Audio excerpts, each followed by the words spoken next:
I've rarely seen the positive self-talk towards.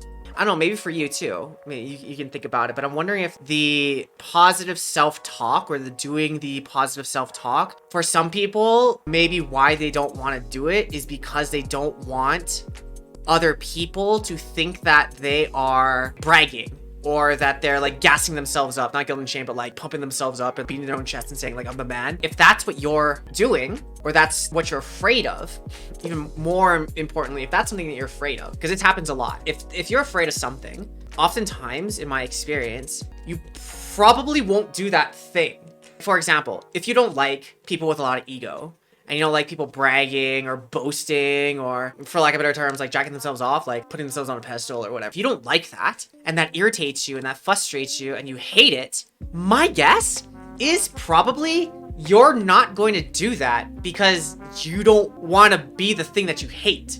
And you probably have a very sensitive barometer of when you do those types of things, so you don't do it.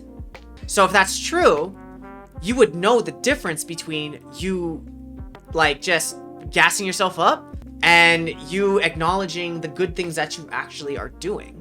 I think that's the difference, and understanding the difference between the two. If you're afraid of acknowledging or using positive self-talk, encouraging yourself, guiding yourself through your challenges, or providing yourself with other information to push yourself forward because you're afraid of being misinterpreted as being a dick, or you don't like it, or you don't want to be cocky, I hope you understand that if you don't like that type of thing, or you don't like that type of person, that the chances of you doing that type of thing is very low, because the purpose in which you're doing it is not for that.